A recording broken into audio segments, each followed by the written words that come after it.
Bismillahirrahmanirrahim. Alhamdulillah wassalatu wassalamu ala Rasulillah wa ala alihi wa sahbihi wa mawalah. Wala mu'alif rahimahullah ta'ala wa amadana bi ulumi wa bi barakati wa bi karamati amin. Wa qala Fudail yaqulu iblisu wa ayyin nadru qausi al-qadimatu wa sahmi alladhi la ukhti'u bih ay bidzalika sahmi qala ba'duhum. Masih kelanjutan yaitu pasal keempat tentang pandangan-pandangan yang dilarang oleh Allah Subhanahu wa taala. Dan di sini banyak hikayat juga banyak keterangan daripada ulama, termasuk di sini komentar dari Imam Fudail, seorang ulama yang luar biasa. Salah satunya beliau pernah berkata, yaqulu iblis itu ngomong begini, wa itu an-nadru, pandangan. Kata setan, yang namanya pandangan kausi itu adalah peluru tempurku, kata setan, kata iblis. Jadi pandangan itu peluru, ibarat kausi itu ya anak panah yang dilesakkan oleh setan. Al-qadimah, ingat anak panahnya qadimah, anak panah yang memang dari dulu dia pakai. Jadi ini mungkin yang paling ampuh sampai sekarang, senjata paling ampuh sampai sekarang masih digunain sama dia. Jadi pantas kalau dikatakan pandangan ini sangat dahsyat efeknya kepada manusia, sehingga setan itu mengatakan anak pandangan itu adalah senjataku dari tahun jebot sampai sekarang.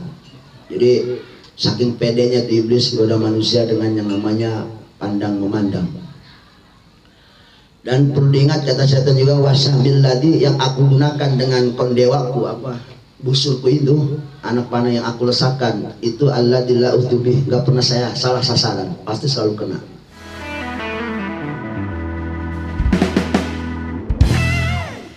Jadi perlu kita ingat bahwasanya pandangan itu senjata setan yang kalau dilesakkan oleh setan, peluru itu nggak bakal lewat dari sasaran, pasti tepat sasaran. Kata iblis, la ukhtiubi, saya nggak pernah salah sasarannya, selalu kena tepat pada sasarannya, titik merah itu. Berarti di sini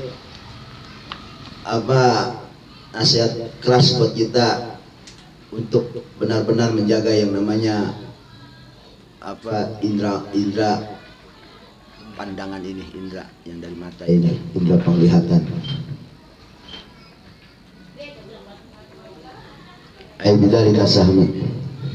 Jadi kalau itu peluru sudah dilesakkan sama setan, itu nggak pernah lewat dari titik merah itu, pasti selalu kena.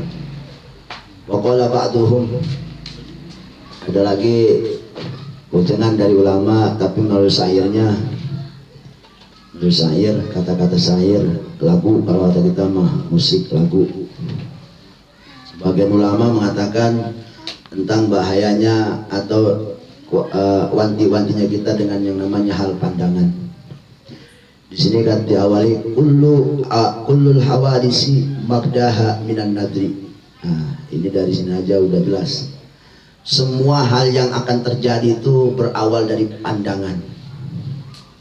Kenapa orang jadi liar dengan dunia? Kenapa orang jadi tergila-gila dengan sesuatu? Karena lewat dari pandangan matanya. Kemudian lari ke pikirannya, lari ke hatinya.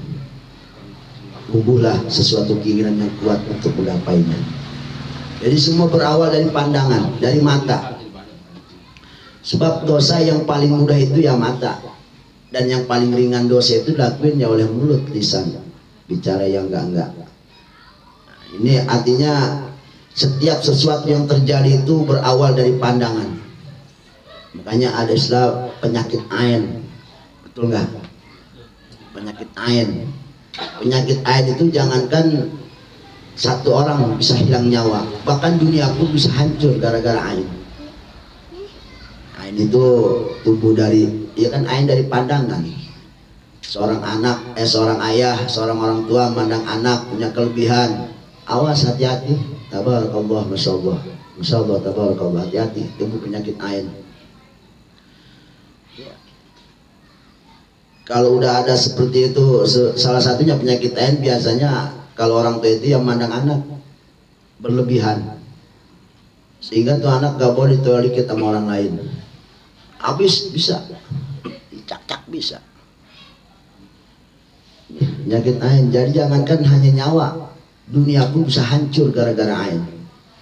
Ya seperti kalau orang-orang atasan kayak presiden atau orang-orang yang menguasai negara, kepala negara, kalau mereka punya penyakit ain untuk menguasai dunia, perang ada udah, nuklir, bom, nyawa udah gak ada harga.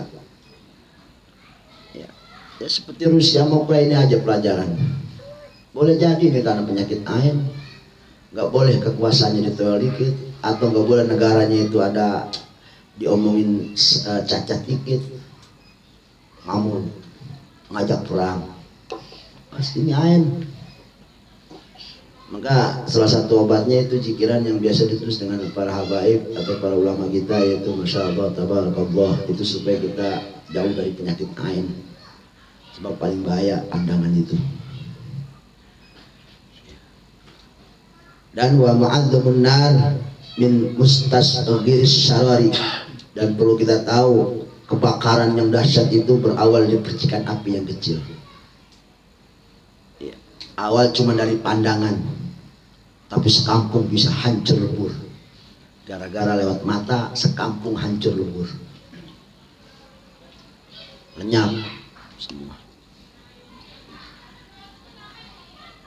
Jadi kalaupun dikatakan musibah itu terjadi di alam muka bumi ini karena memang manusia sudah banyak yang bermaksiat, boleh jadi salah satu maksiat adalah penyakit ain kita, penyakit mata hati kita, mata batin kita, tentang memandang sesuatu apa yang kita punya atau sesuatu yang lain, sehingga tumbuh penyakit ain, maka tumbuh fitnah, hasad dan lain sebagainya.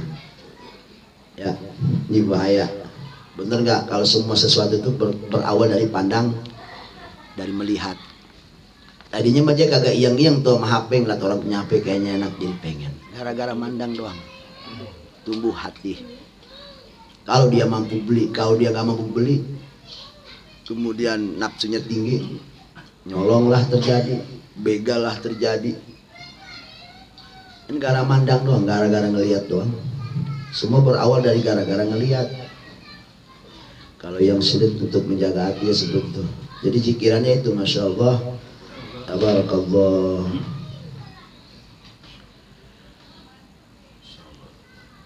Dan wal mar'u madama ainin yuqallibuha bi ayunil aini mawqufun alal khatri. Dan perlu kita tahu, manusia selama dia punya mata, artinya matanya bisa melihat, yang suka membolak-balik, nengok sini, nengok sono, nengok ke atas, ke bawah, ke belakang, ya ayunil aini, dalam pandangan mata-matanya, mauqufun alal khatri, itu pasti akan berpengaruh kepada hatinya. Artinya hati manusia itu mauqufun, warna-warninya dalam hati, bagaimana dia memandang warna-warni itu.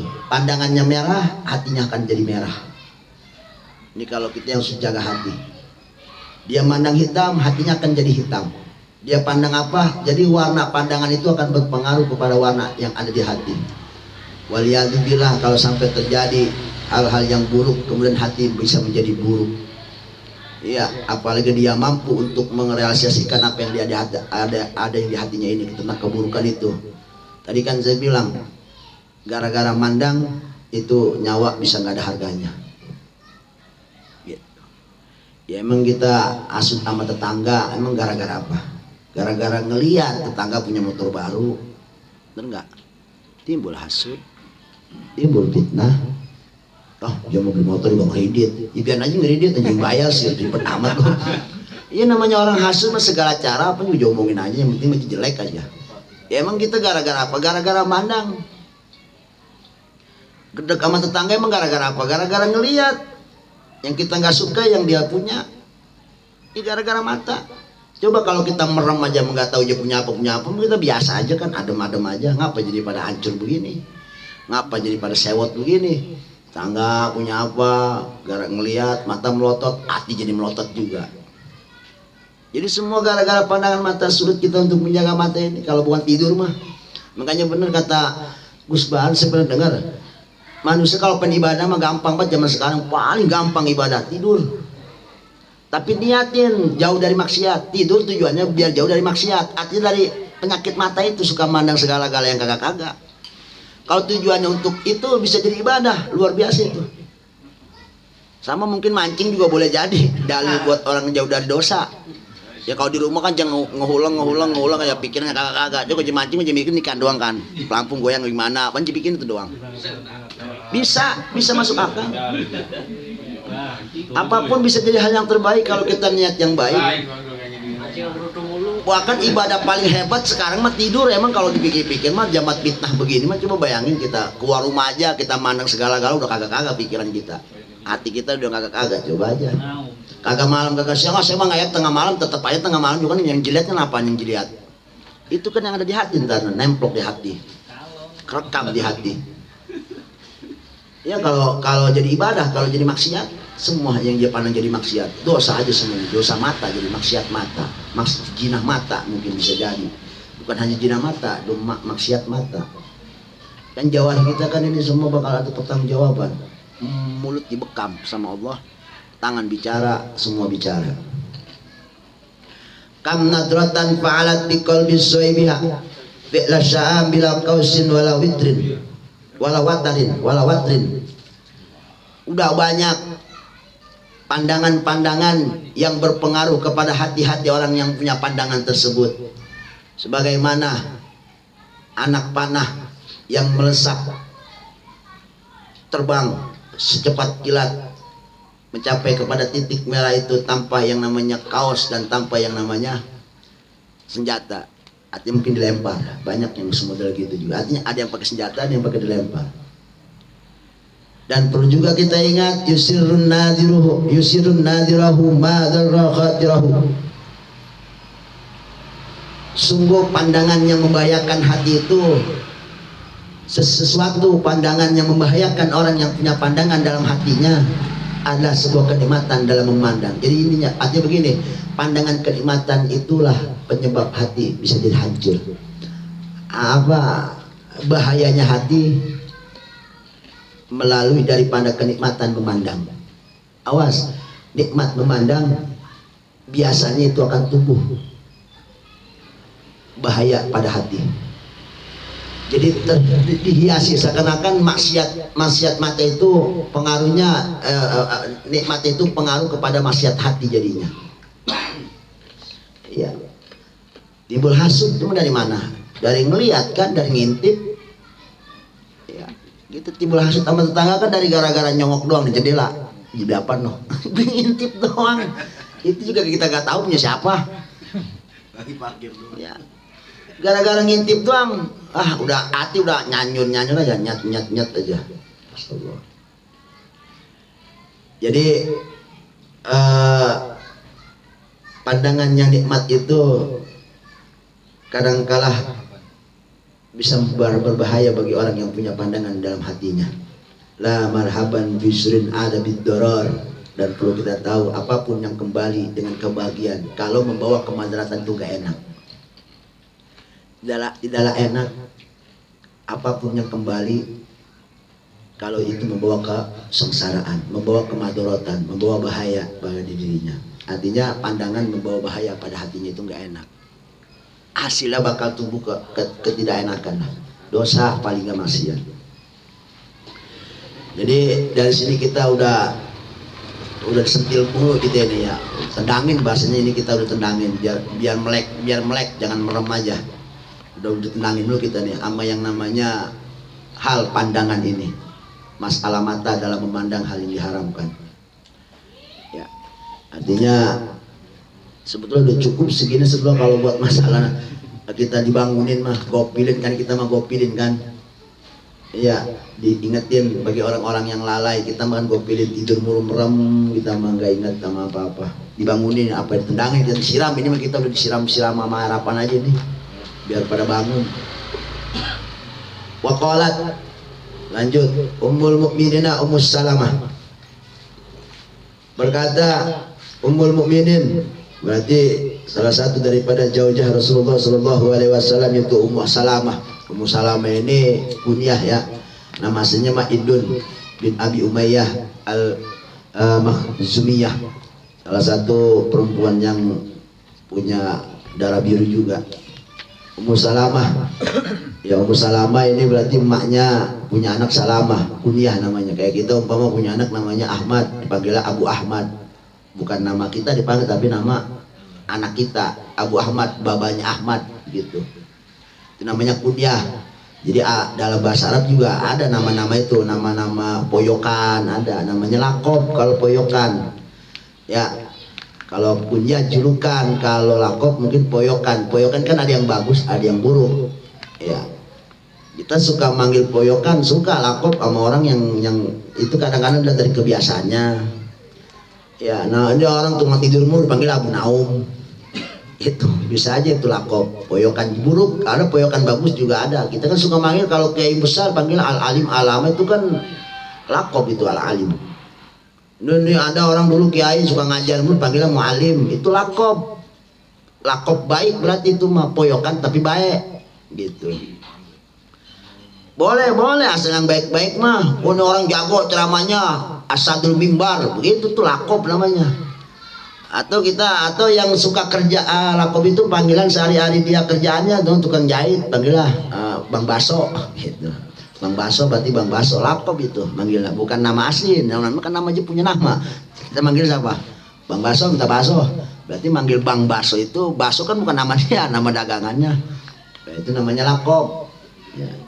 Ini kunyahnya Ummu Salamah, istri daripada Rasulullah Sallallahu Alaihi Wasallam. Ista'dana Abdullah.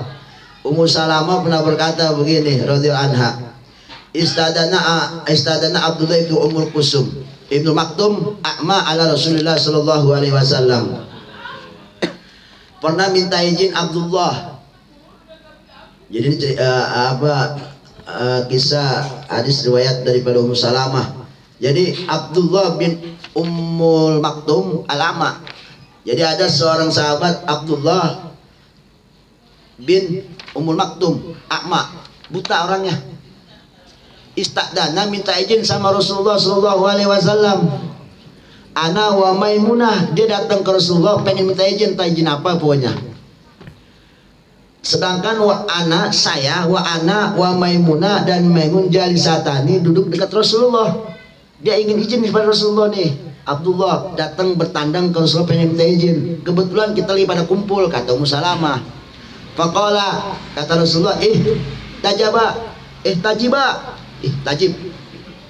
Ayo. Pakai penghalang kamu berdua. Nah, siapa? Yaitu Ummu Salamah dengan Maimunah. Faqulna, lalu kami berkata kepada Rasulullah, walaysa bi'ama ya Rasulullah.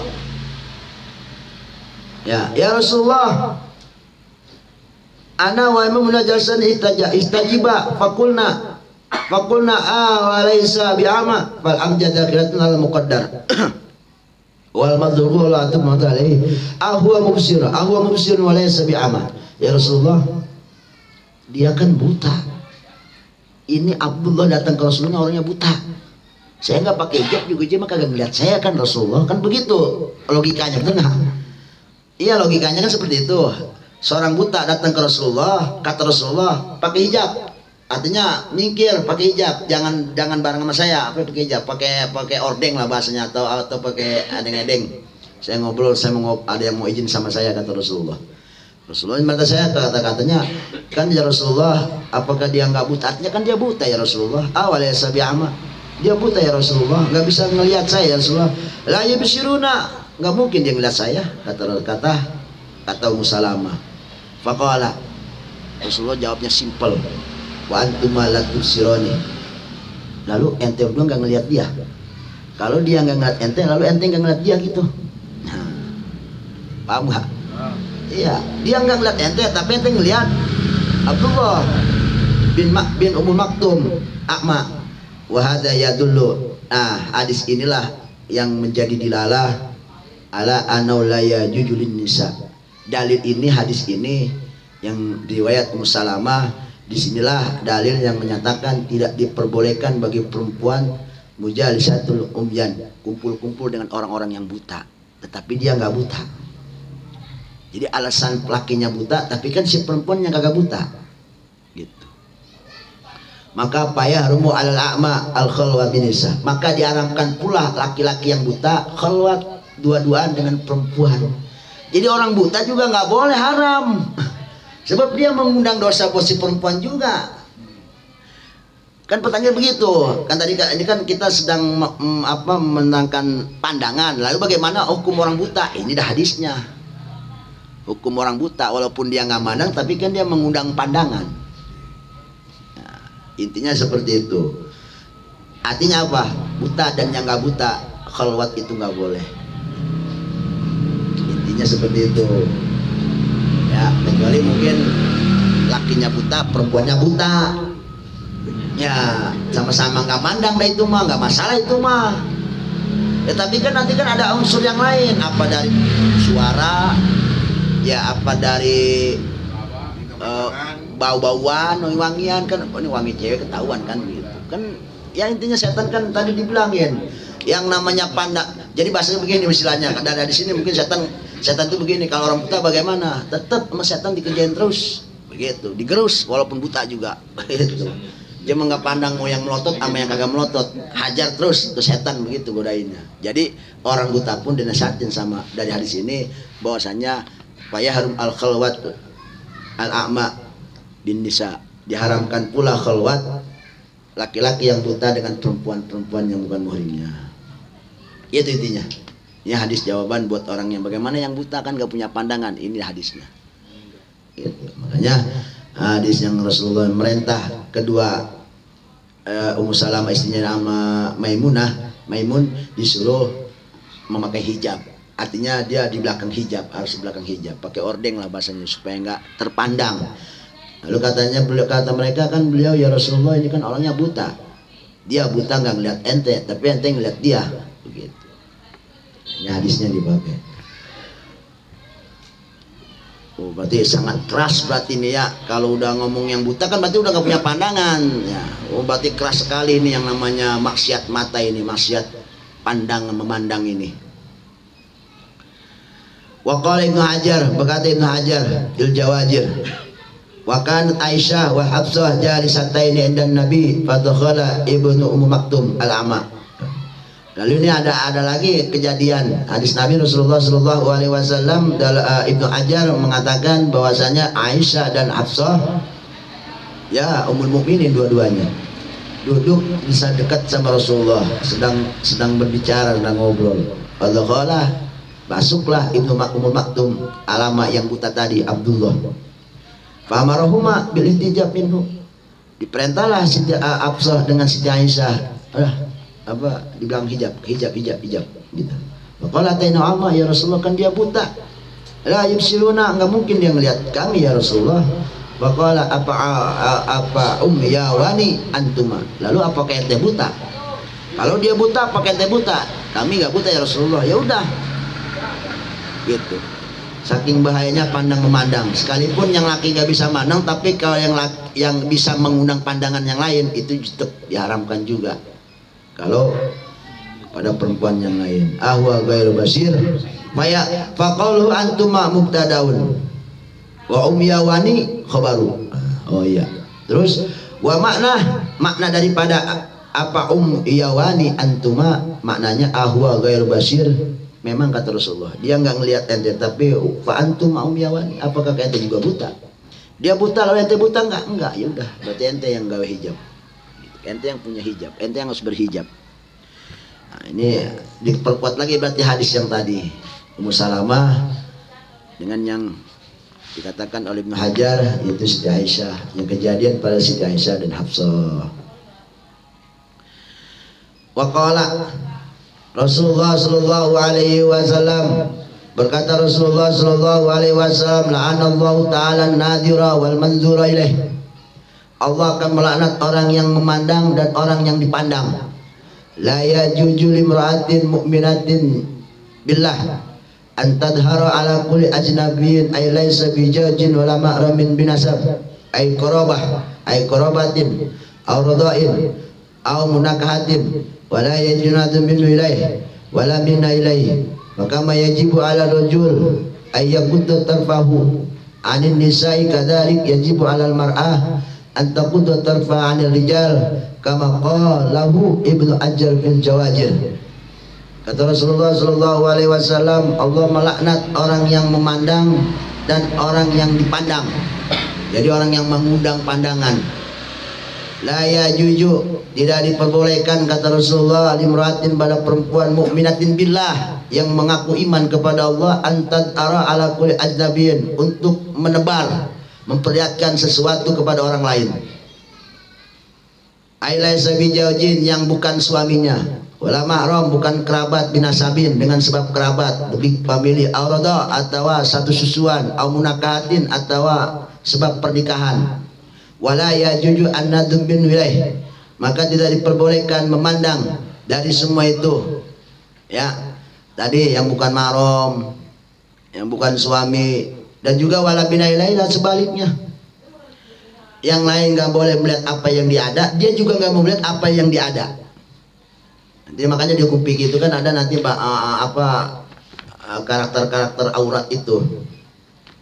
Aurat laki dengan laki bagaimana, aurat laki dalam sholat gimana, aurat perempuan dalam sholat gimana, udah diatur tuh semuanya.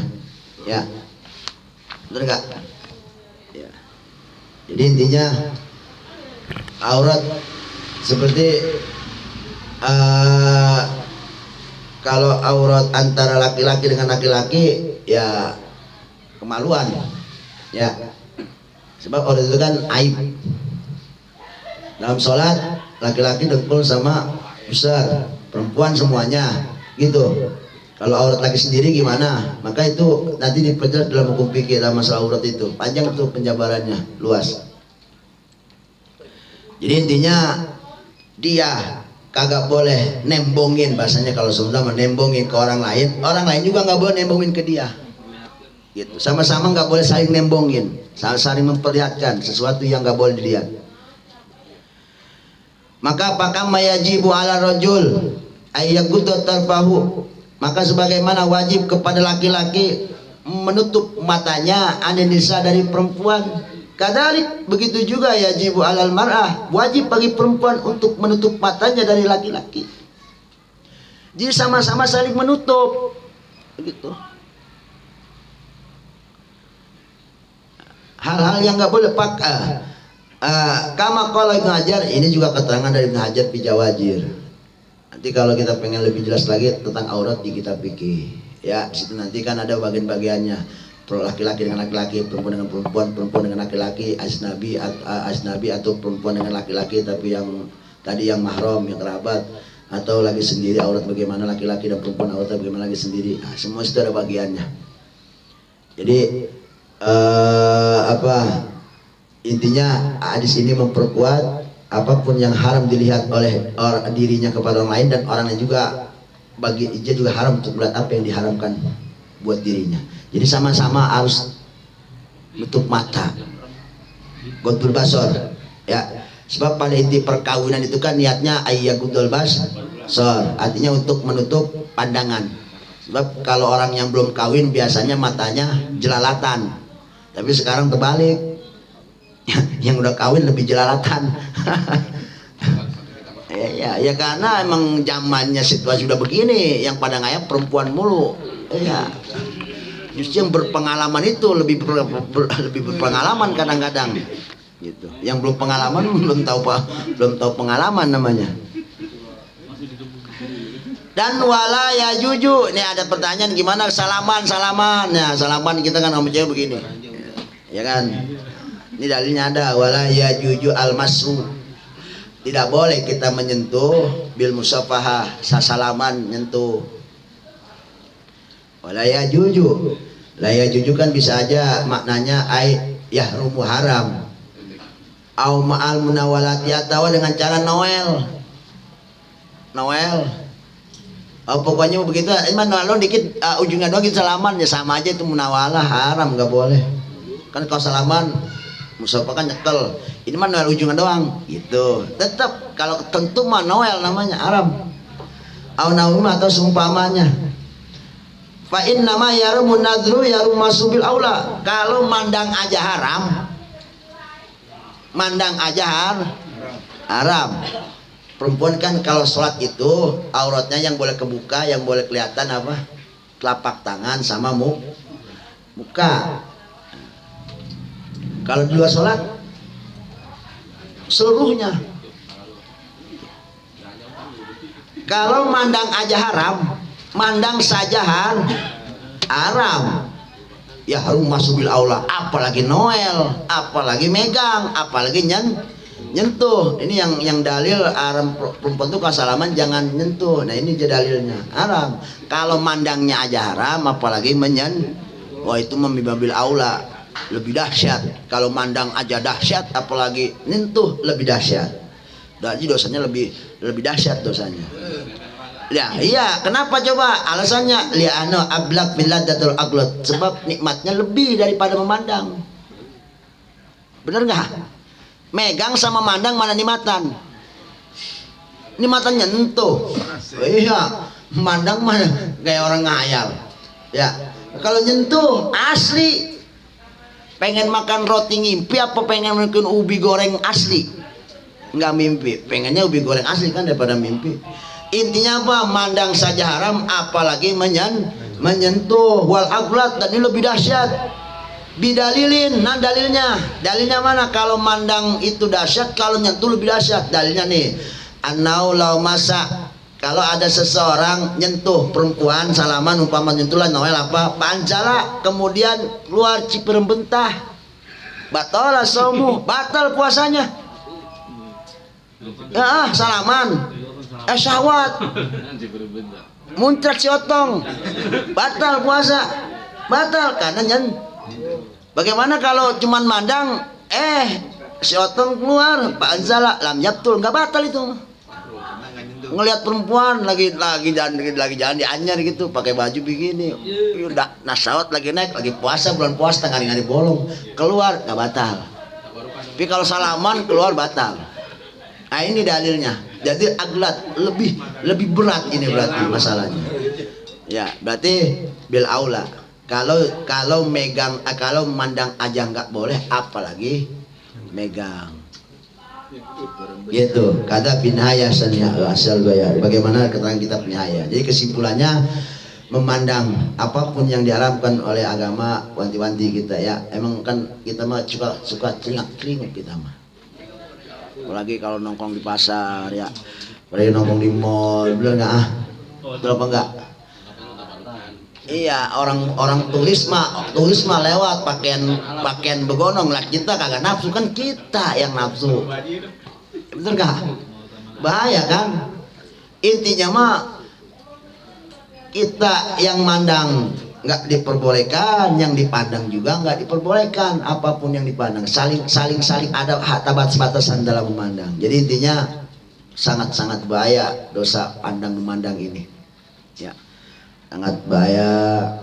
Makanya udah ya benar-benar gitu, pulang istighfar gitu aja ya. Kita mah kagak di mana-mana, di aspal ketemu ya kan, di pasar apalagi suka mandang-mandang yang hatinya suka kelihatan yang begono-begono kan. Ya kita nggak bisa pungkiri zaman semakin maju begitu manusia. Jadi intinya si perempuan nggak boleh mandang apa yang diharapkan sama dirinya, dan diri juga nggak boleh mandang sama dia. Jadi intinya sama-sama saling menutupi hal yang diharamkan untuk dipandang. Gitu masalahnya. Kalaupun umpama kita masih ada kekurangan dalam kehidupan, paling gak kita tahu, oh ini udah nggak benar, ini salah, ini dosa. Ya intinya akuilah, ini hitam, ini putih, ini dosa, ini enggak, ini baik, ini salah. Jangan sampai udah salah kita anggap benar. Ini yang namanya ngelawan sama hukum Allah. Nggak boleh melawan hukum Allah. Ya. Allah nyuruh sholat, dia ngelawan nggak sholat. Berarti kan apa bedanya sama kita anggap ini salah tapi kita anggap benar? Berarti kan kita ngelawan Allah, berarti ngelawan yang bikin undang-undang. Hukum yaitu Allah Subhanahu wa ta'ala. Jadi itu aja. Ini tambah berat, ini tambah keras masalahnya. Tinggal dikit lagi sih ini masalahnya. Ini kita udah ditendangin banget ini nih, ditonjokin kita disuruh bangun ini. Ya intinya mah ibarat orang tidur rumah nih udah dibangun pakai segala cara ini. Pakai tawa di kuping, pakai mau sampai tawa di kuping nih dibangunin. Sebab kita ini kan gofilin, orang-orang yang lalai tentang hal apapun, perkara dosa dan perkara pahala, perkara maksiat. Wallahu a'lam bishawab. Alhamdulillahirabbil alamin.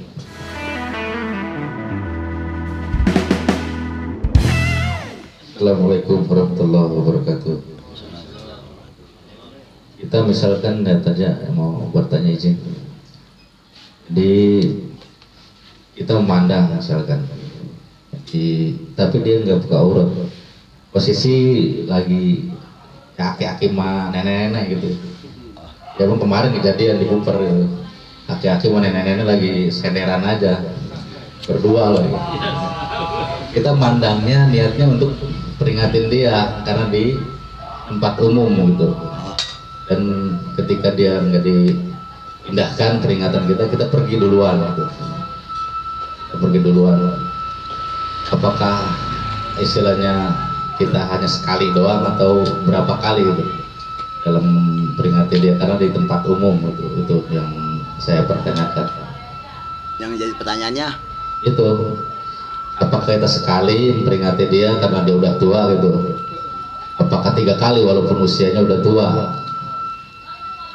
Karena posisi di tempat umum ramai gitu. intinya aja berbuat kali. Bapak kali. Nenek. Tuan dari bangun nih. Jadi kalau ya insya Allah. Jadi kalau ini kaitannya dengan amal ma'ruf nahi munkar. Kalau ini kaitannya ya. Intinya memang kaitan amal ma'ruf nahi munkar. Apabila ada kemaksiatan di depan mata kita, memang kita harus kita tegur. Cukup sekali juga sebetulnya menegur. Yang penting itu udah menggugurkan kewajiban kita. Yang salah itu begini, dikala ada maksiat di depan mata kita jelas, tangan kagak main, mulut kagak ngomel, hati adem-adem aja. Ini yang salah. Salah ini. Dulu kan kita pernah buka tuh kita bapak kemarin tuh yang Arba Rosail. Kan jelaskan. Nanti banyak orang yang menggugat kita di hadapan Allah yang kita nggak kenal tuh dia siapa. Kita nggak kenal tuh dia siapa, orang mana, dari mana. Tiba-tiba datang, ya Allah saya gugat nih sini nih ya Allah. Kenapa? Dulu saya lagi pacaran mojok nih ngeliat saya kagak negor saya, kagak ngomel saya, bahkan hatinya juga nggak ingkar. Ini bahaya amal ma'ruf munkar ini. Itu jenagin sama kita gugat. Awas, bahaya itu. Ini jadi masalah. Kalau ada orang gugat tentang kita, wajar emang tiap hari kita kenal dia siapa. Ini mah nanti orang Bandung, orang kita kemarin habis main ke Ciwidey. Orang Bali, orang kemarin kita habis nongkrong ngopi di Bali. Itu orang Bali maksiat semua, kita diem aja. Ngomel kagak, hati kagak ingkar, mulut kagak ngomel, tangan apalagi kagak berani. Sampai hati nggak ingkar tentang kejadian apa yang di mata. Nah ini yang bahaya. Sebalik gugat kita semua. Bayangin coba. Kita di persidangan yang gugat satu orang aja udah puyeng banget. Iya, jadi kan Pak Yugoyil biaji kan begitu kata Rasulullah. Kalau kau sanggup berubah dengan tangan, pakai tangan. Nggak sanggup, pakai mulut ngomel. Mulut nggak ngomel. Paling banter hati ingkar. Yang hajatan cang. Yang dangdutan dia juga yang manggil. Kita ponakan berani tangan main, rubuhin tuh yang namanya panggung, boro-boro, mulut ngomel. Paling kata cing, tahu apaan sih lu bocah? Gua yang bayar. Pak iya, kan begitu bahasanya. Paling nggak hati, nih hati yang lu ingkar mah. Ini adapul iman, paling rendahnya iman. Kalau lewat dari hati, ini yang bahaya. Kita mah kadang-kadang tangan kagak main, mulut gombal juga kagak, hati malah seneng kadang-kadang, malah demen. Itu yang paling bahaya lagi. Maka urusan amal ma'ruf munkar itu paling rendah itu hati harus ingkar. Menyatakan ketidaksukaan dengan ini. Kalau yang salah itu kalau hati diem, lebih dari hati berarti kan hati diam. Diam, apalagi dia demen, nah itu lebih bahaya lagi.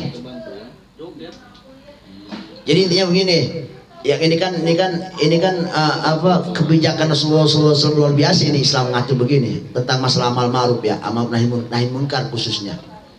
Soalnya kan kadang-kadang kalau yang kejadian sama orang lain kita kadang-kadang berani.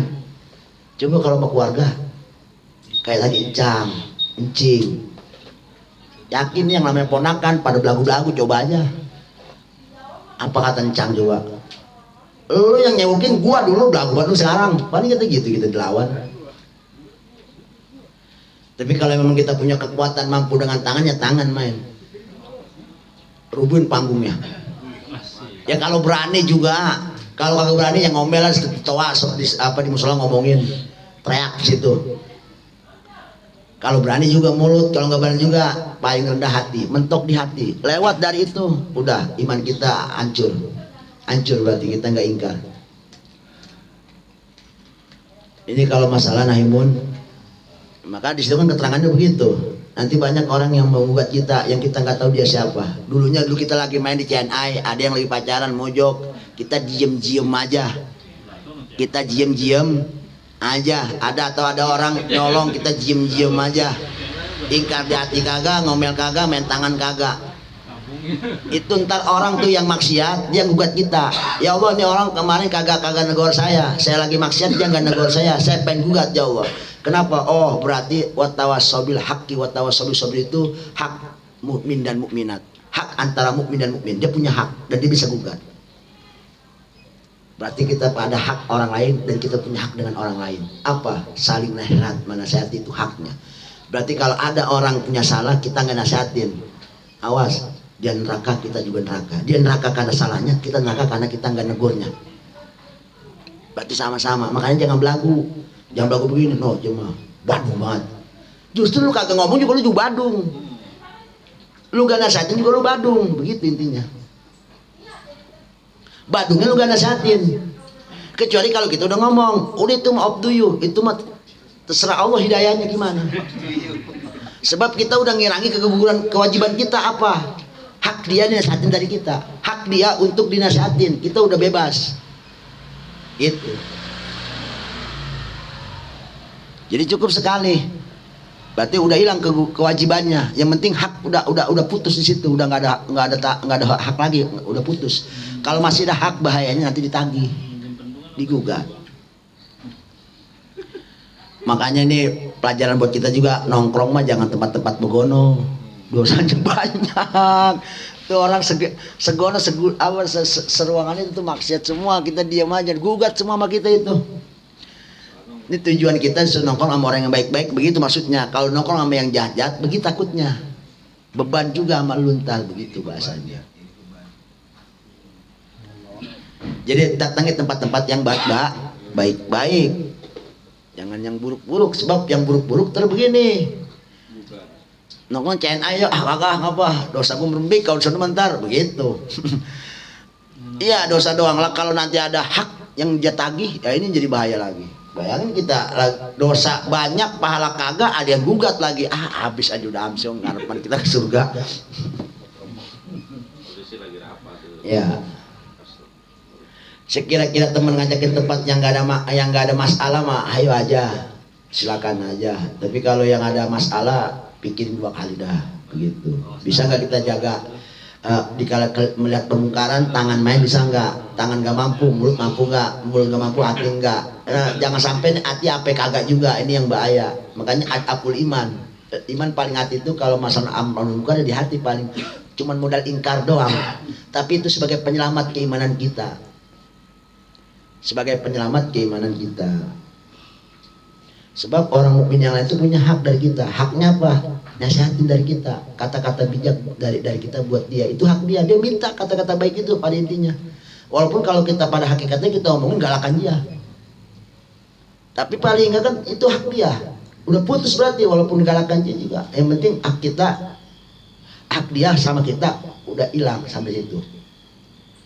Ini yang bahaya kalau masih terikat. Takutnya nanti dia minta haknya sama kita, yaitu tadi ngegugat. Gua nyolong liatinnya aja kagak ngomong apa kagak ngomel, diem aja. Bisa tuh digituin. Harus lu ngomong ke gua doang nasihatin. Ya walaupun pada intinya kalau kita nasihatin galak aja. Ya Jokowi golok ngapain lu, wah kita kabur. Ya yang penting kita udah ngelarang, udah mencegah. Jadinya udah ada haknya, udah ada hak dia. Dia udah dapat haknya dari kita. Gitu. Cukup sekali guguran buat dia. Dia cukup sekali doang. Ya cukup sekali. Apa lagi? Nanya. Ayo. Ini mau ke Mas Saiful di Bendungan. Win, ayo Win. Udah di dua kilo. Bonceng bini orang boleh kagak? Hah? Bos itu gitu udah mau bonceng. Pas dulu kita bonceng bininya ke pasar bubur. Itu pagi-pagi itu tetangga. Bonceng bini orang mulu. Tadinya tadinya. Masya Allah. Saya nanti mah tidur gitu.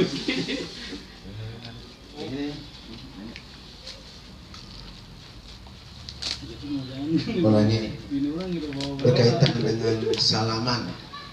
Ya. Kalau kita salaman sama istri mah pasti ya boleh. Sama ipar kita yang perempuan. Terus aurat si ipar itu bagaimana? Kadang-kadang kan ipar karena udah cong sama kita nggak pakai kerudungan ya, kata rambutnya.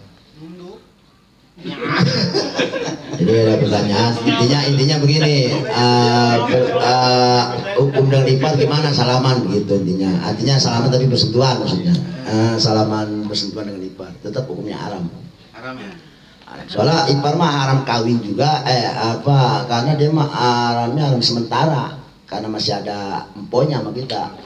Iya, gitu. Tetap ipar itu kecuali kalau mertua mah orang tua nggak batal kudunya juga. Kalau ipar mau batal, sama bini nggak batal apalagi sama ipar. Sama bini nggak batal kudu kita. Tapi mamanya mah kagak, sama nyainya kagak. Tapi apalagi sama ipar, sama bini aja batal. Walaupun nggak haram, sama bini mah halal, cuma bini mah haram. Haram batal juga, ini mah halal batal. Auratnya juga nggak gitu ya? Ya sama nggak boleh. Gitu Win, bini orang yang 20. Ada yang bini orang gelap itu bawa. Hitungannya ipar itu ajnabiyah, cuman ajnabiyahnya masih dipending. Hitungan ajnabiyahnya masih dipending. Pendingnya karena masih dalam ponya. Kan ponya nggak ada, kita bisa kawin sama dia. Ya karena diharami kawin sama dia karena masih dalam ponya. Kan yang disebut ajnabiyah itu orang yang halal dikawinin. Ipar kan haram dikawinin, haram sementara. Nanti kalau turun ranjang kan bisa. Kali juga aja dah. Ini mah nggak boleh ya? Ya karena dia mah cuma sifatnya sementara, nggak abadi. Kan kalau orang tua mah abadi. Terus mertua abadi, nggak ada mantan mertua. Bonceng bini orang. Kalau bini kan juga sifatnya kan nggak abadi dia mah. Ada cereknya kan ya. Gitu. Kalau orang tua mah nggak ada habisnya, berarti nggak ada kiamat. Walaupun kita cerai sama anaknya, emaknya mah tetap kita orang tua. Udah terikat. Beda agama gitu. Yang bilangin nggak gitu? Yang berbeda agama. Iya, beda agama. Kenapa tempat-tempat kita kan orang saji semua ya? Iya. Cina. Iya. Terus Kalian nunduk. Kita wajib. Lu pakai kacamata Wajib kelas. menyampaikan Bilangin bilangin menyampaikan ya. apa enggak gitu? Auratnya kan kelihatan, kita negor kagak. Ada kewajiban. Oh, kita. Beda Karena agama. itu kan beda agama. ya tetap itu kan haram kita. Kalau mau beda agama mah nggak ada urusan. Ini mah kan hakul muslim sama muslim. Teguran itu muslim sama muslim. Tapi liatin Ya, aja itu haram, melihatnya haram. Kalau masalah melihat pandangan haram mah umum, siapa juga berlaku. Kalau masalah ini kan tadi kan Negornya. ini kan nyambung sama hak itu. Muslim hak mah. Watawasobil hak itu ya, watawasobil hak itu saling mana satu saling itu muslim sama muslim. Gitu. Jadi ngeliatin nggak apa-apa. Itu mah bukan masalah tawasobil haki, itu mah kaitan dengan ini ya, haram melihat sesuatu yang diharamin. Ya semua juga haram. Apa punya kaitannya ama pandangan kan siapa yang kita lihat yang diharamin. Kalau kata Jessica kan memakai kacamata hitam, ngeliatin nggak kelihatan. Ya emang kamu kalau mulai kayak apa Bang Ipul, emang kalau buat ini rada sulit. Ya paling nggak minim-minimnya begitu. Kalau emang kita bisa menghindar yang hindar gitu aja. Kalau ya bahasanya seminim-minimin aja. Kalau buat maksimal kayaknya nggak mungkin bisa. Ya cari dulu sama bos, mana sapam nih kagak ada begitu. Orang siapa berdiri di pagar, dia masuk kelihatan. Mobil masuk kelihatan. Cuma tahu sendiri banyak pendek ya. Jadi di sini bahasanya mar'atun aznabi ya, perempuan aznabi itu umum, perempuan yang mau agamanya Islam kan, mau yang bukan kayak sama. Gak boleh. Sedangkan watawasobil haq itu kaitan muslim, sebab nggak mungkin kita nasihatin dia juga bakal ngerti orang jemaah hukumnya bukan Quran. Itu watawasobil haq itu saling nasihatin itu saling ingetin tuh antara kita dengan sakidah. Kalau mereka kita nasihatin dengan ini pikirannya lu ngomong apaan gitu, cuma kalau memang gak ada hukumnya jemaah. Kalau itu mah kaitannya haram memandang, kalau ini mah kaitan hak nasihat. Kalau anak cewek yang belum balik halaman. Ya belum balik mah nggak jadi patokan kan, yang balik ini mah. Yang istilahnya begini, perempuan yang kalau dilihat itu udah mengenin. Pokoknya mengenin walaupun dia belum balik, kalau mengenin bahaya juga. Kalau ngangenin, amar. Intinya memang udah mengenin. Biasanya tuh perempuan yang udah pengen balik juga tuh udah pada dewasa itu. Dari awal pengenin jadi ngangenin. Auranya udah keluar, udah balik. Itu mantan pokoknya panjang lebarnya itu dipikir itu semua dibahas itu masalah itu. Masalah perempuan batasannya apa? Jadi boleh aja salaman ya. Perempuan mengenin itu yang semana itu.